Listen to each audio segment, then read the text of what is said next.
Let's talk about it. Today's episode, migration. Chicago to New York to Texas to the entire United States. How is migration affecting you? Leave them comments down below. Subscribe to the channel. Smash that like button. But watch this. I cannot say this enough. We are out of room. You heard it. And it's not if people will be sleeping on the streets. It's when. It's when. We are at full capacity. And every day, the DM and her team, H&H, the chief of staff, every day they are getting in new people, and we have no more space for them. No más. And the city has been fortunate at not seeing the visual signs of this crisis. Overload. But you're going to start seeing the visual signs of this crisis, like you're seeing in other cities. We are out of room. You heard it. They're out of room. It's no more migrants that can be allowed to come back. It's no more migrants. Now, I'm not against immigration. I'm a migrant myself. I'm not from here. No, I come here to conquer, and as men, you come here to conquer, right? Conquer and build and create. That's what you're here for. That's your purpose. If you're missing your purpose and you may need a reminder of what your purpose is to conquer your ideals and go create something. Smash that like button if you agree. But let's stay on topic. Back to the migrants. They're giving us now a solution to this problem is they're going to give the migrants a one-way airfare. So not only did the shelters get rich off of this, the hotels, the transportation, it seemed like all the entities or industries that was affected have now just got a surplus. Smash that like button if you agree. They just got a surplus. So now the airfare, the airway is next. I see why New York needs at least $12 billion in order for this to work. It all makes sense.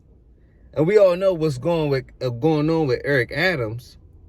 This hypothetical allegation, supposedly. FBI raided his place. Basically, they're looking for some type of money laundering. Now, these are all allegations. He's innocent until proven guilty. Everyone is. But we understand the world that we live in. You got to prove yourself, right? Smash that like button if you agree. What do you think about Mayor Eric Adams? What do you also think about Brandon Johnson down in Chicago? $44 million end up missing?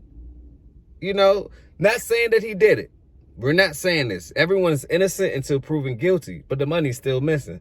The thing is, who's accountable for the missing money? That's the ultimate thing.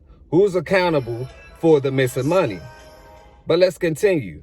I wanted to do another video, and this one is the migrant crisis that's happening in Chicago. Now at 9:30, we have a snapshot from the city of where the migrants bused to Chicago are actually coming from. This chart is new on the city's new arrivals dashboard. It shows a changing trend. Early on, buses were coming mainly from El Paso. Now it has shifted with a growing number of buses from Brownsville, which is a border town south of Houston. We have a humanitarian crisis and an Yes, we access to do. justice crisis. And with buses on the move, the city has now received more than 21,000 migrants from the southern border. And after trekking thousands of miles, at times in dangerous conditions, their journey does not end when they get here. A complicated legal process Just awaits. begun. Casey Cronus is live in Studio 32 with the latest on that. Casey. John and Scott, on top of a language barrier, we're told some of the migrants who are bused here have been scheduled for immigration hearings in other cities, like Denver and Dallas, but have no idea where those places are or how to get there. Now, a local law firm is stepping in to help. Once on U.S. soil, new arrivals who are fleeing their home countries have 1 year to apply for asylum. But Kimball Anderson, a partner at Winston & Strawn, tells us during a recent visit to Chicago Police District 18, he discovered many people were approaching that deadline and still didn't know where to begin. I was approached by quite a few of the migrants, and they began asking for help. They, for the most part, have had no resources at all. Compelled to help, Anderson teamed up with his law firm's pro bono attorneys and other agencies like the National Immigrant Justice Center to host a series of free legal clinics, including one where migrants are educated on their rights and guided on what to do next. Apply for work permits, to apply for a change of venue, to move their hearings from, say, Denver to Chicago, and fundamentally just to register their whereabouts with the Department of Homeland Security. Meanwhile, the city has launched a pilot program for a one-stop work authorization clinic that aims to serve at least 150 migrants per day. They all want to work, and first and foremost, get them off the street, because that's untenable. It's inhumane. That's facts. Anderson says I must agree with that. You got to get those migrants off the streets, make sure that they have somewhere safe to go. Because to me, it's a problem it's an engineered problem. The border is wide open. If the border is wide open, people will come. If people will come, how do you house them? How do you maintain them? How do you make sure that their medical record's straight? How do you make sure that they're getting paid? See, notice the point of views that they attack. They're getting work permits. They're putting them to work. We all know that America is going through a labor crisis. No one is trying to work. Okay, you're not trying to work for what you rightfully deserve. But my thing is, I think a lot of people are overvaluing themselves. Like, you're overvaluing what your value truly is. Mostly people value, it's an equation to do your what you're worth. Based on how many hours, basically what you're worth an hour. And mostly people on average just worth $10, $11 an hour. That's on average. Smash that like button if you agree. If you don't have any skill sets, then your worth decrease. If you have other obligations, then it decreases. Your value decreases. So I think people are overvaluing themselves, while the people that seize the opportunities, like the migrants, they're coming to take everything from you. And it's not their fault. They're just hungrier than you are. Smash that like button if you agree. Some people are stagnant. Some people don't want to grow. Some people want to continue doing what they're doing right now for the rest of their life.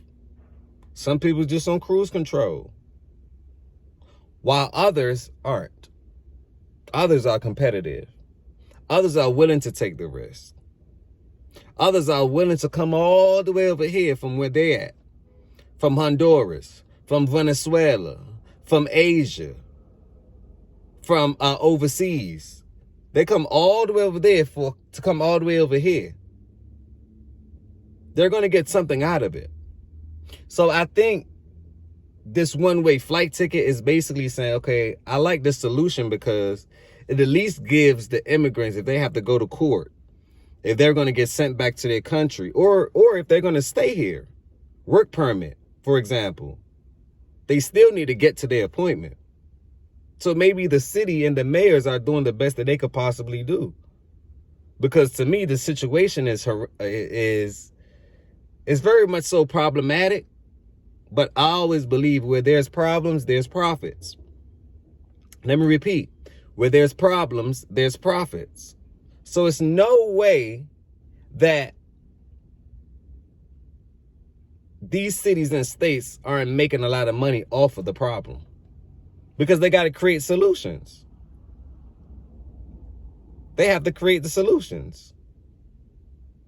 Smash that like, leave them comments down below.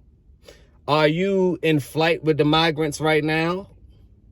Are you on United Airlines? How about Delta?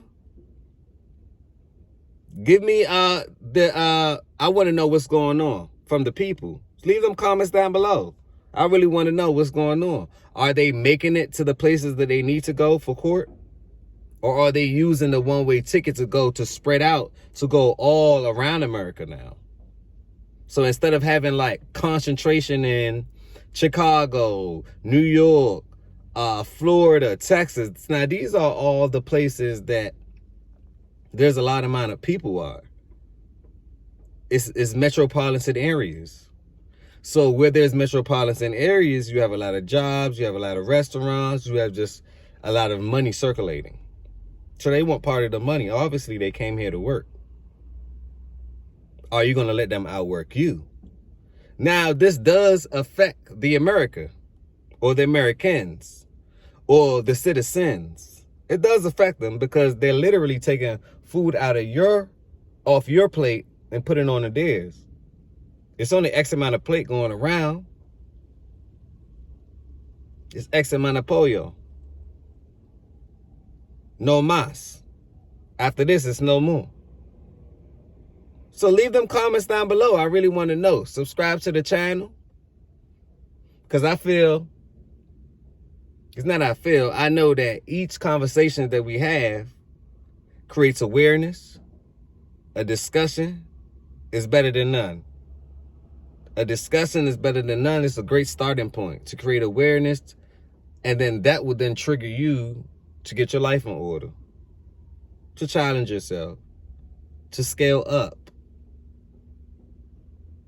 to conquer your goals, your dreams. That's the point of all of this. See, it's not the destination, it's the journey. And right now, the migrants, as far as the journey, they're coming. And I look at it as if in 5 years, data is going to show you this. Don't believe me. Look it up yourself. In 5 years, the migrants that came here is going to be one of the wealthiest class of people in the world. Because they're constructing the new infrastructure. Let me repeat. They're constructing the new infrastructure. On that note, smash that like, share this video, tell a friend to tell a friend, and leave them comments down below. Peace, blessings, and love. Can we talk about it? I just want to talk about it. Another healthy discussion.